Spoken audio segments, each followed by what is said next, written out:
There were times I was confused because like I said, I hadn't studied the Bible. I didn't know that much, and so I studied everything I could get my hands on. And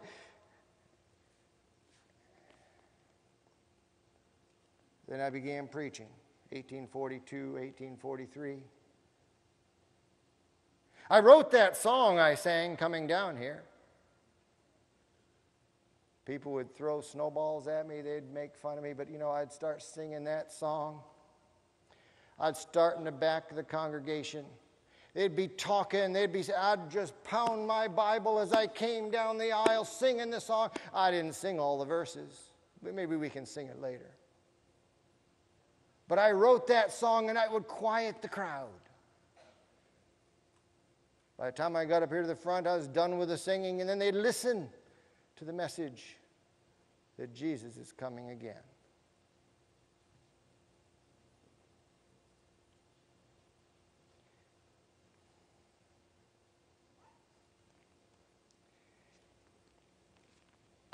He didn't come.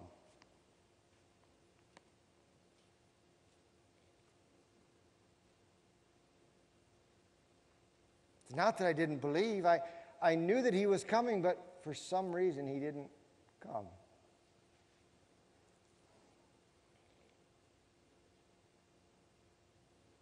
Thought maybe he would come the next year.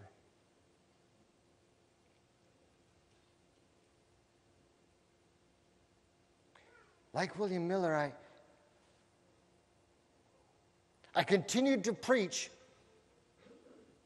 Jesus is coming soon.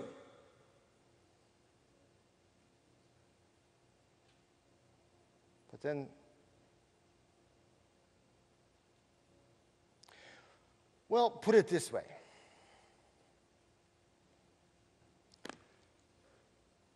There was a time I didn't believe in marriage. It's the wiles of the devil. That's right. I mean, why should you get married if Jesus is coming soon? Why should you bother getting a wife and having to settle down and kids and house and all that? If Jesus is coming, we're going there. We don't need to get married. It's not that there wasn't anyone that wasn't,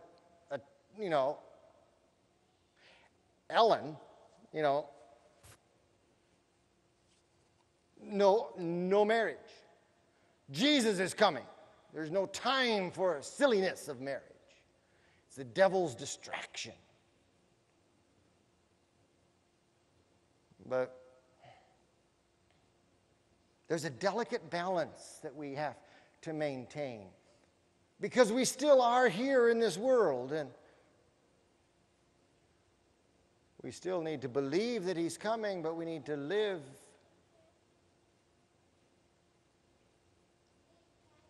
I asked Ellen if she would marry me. She did. She said yes. And we were married a couple years after the great disappointment. She was a big help. We would travel around together. We would talk to believers. Didn't have much at all. Didn't have a penny to our pocket. There's nothing. I can recall walking from southern Massachusetts all the way up to northern Vermont just to preach. Walked the whole way.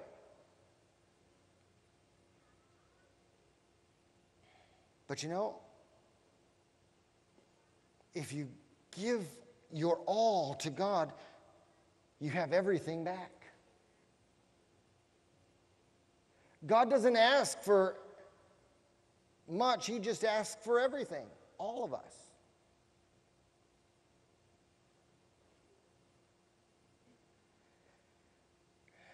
There was a time I remember writing a couple years after Ellen and I were married. I wrote and said that all of our clothing, all of our bedding, all of our household supplies could fit in one 3-foot trunk that we had. and it was half full. You see, we didn't need much. We're going home. It did pose a problem, though, when Ellen came to me and she says, James, God has shown me. Boy, what do you say to that? God has shown me that you're supposed to write a paper. Well, I was good at writing, but I didn't have any money to print a paper. I didn't know what to do. And so she says, God has shown me that you should write a paper, and that it would be small at first, but it would get bigger and bigger and bigger. What would I call it? I didn't know what to call it. But she said, so I wrote out a little 8-page pamphlet, called it The Present Truth. Didn't know who to print it, so I got somebody that would be willing to print the paper as long as I could pay for it when the money came back from the people I sent the paper to. I guess he had a lot of faith. We printed it. I can recall we put the paper there in the floor, and we all knelt around it, and we prayed that God would bless this little pamphlet. And we had 1,000 of them, and we mailed them out to all the Sabbath believers that we knew. Later, that paper was changed from Present Truth to the Advent Review and Sabbath Herald. I guess it's still going today. Adventist Review. We didn't have anything.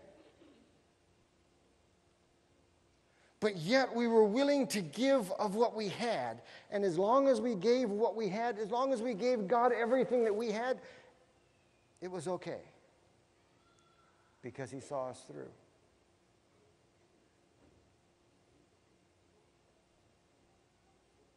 He who loses his life for my sake will find it. What about you? What about you? Do you know that he's coming? Oh, I never would have believed that it would have been this long, but do you know that he's coming? He's coming soon. I don't know if it's going to be a few more days or a few more years, but I do know that you will see your Lord a-coming. Gabriel's going to blow his mighty trumpet, and you'll see the dead arising, and they'll bear them to the Savior. Then we can shout our sufferings over in a few more days. But you know what God is wanting? God's wanting us to quit stomping our feet at him and open up our hearts. He's wanting us to quit putting him on the back burner and to give him our life.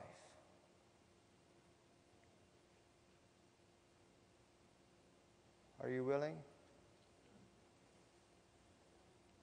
He's coming. There's another, I'm just a pilgrim. I am a stranger. We're all strangers. We're traveling. And soon he's going to come. Don't stomp your feet any longer. Don't be like I was, a reluctant preacher.